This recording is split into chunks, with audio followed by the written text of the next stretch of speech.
another one to bring you along for. Been asked to do this one, so I'm going to do it anyway. It's just a quick video, if you like, just showing tyre pressures. And every car, as long as it's not been peeled off, has a sticker showing you the best tyre pressures to have for the load you've got in it, what tyre sizes, and bits and bobs like that. So I'm going to show you this one on my car, and yeah, just give you a bit of an explanation about it.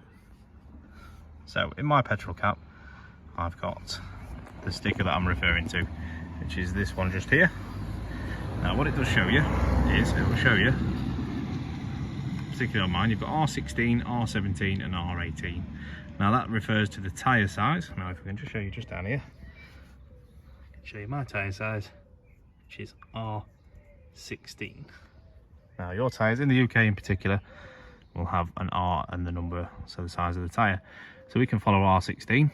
So R6, that's R16 just there. That's normal load. So get you nice and close. So normal load. So up to three bags if you like, and 3 people. You're running at 2.2 bar. Now this works in bar. Now you can translate it into PSI, depending on how you work in whatever country you're from.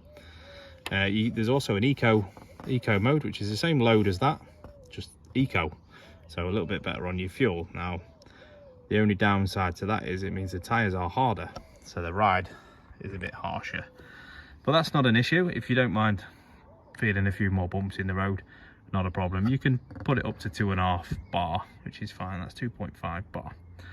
And then the cars do have a heavy load mode, and now this is for particularly if you've got a load in there, like you're going on holiday, loads of suitcases, a couple of people across the back, full car essentially.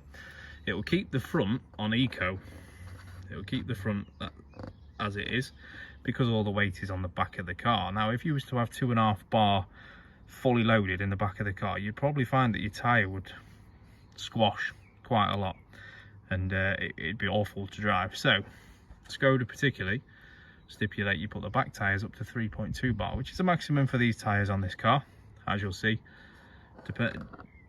Even the sizes, so 17 still 3.2 and 18 is still 3.2, so the tyre will not exceed 3.2 bar. So this little sticker is an absolute gem for essentially helping you to determine what sort of pressures you put in your tyre. So mine, personally, I don't really have a lot of load in there all the time, so I use that as a standard. So I've got R16, 2.2 all round. So you can, like I say, convert that into PSI if you work on PSI, but it's in bar as a British thing, or a European spec if you like. So hopefully that's helped a few people. Most cars do have these. If not, you can go online and you can find out similar information. But like I say, that's the explanation. Always look on your tyre. You will have R, and whatever the size your tyre is, could be 13, 14, all the way up. So go from your tyre, pick the right option on the sticker, and follow it from there. Can't go wrong. Thank you for watching. Take care.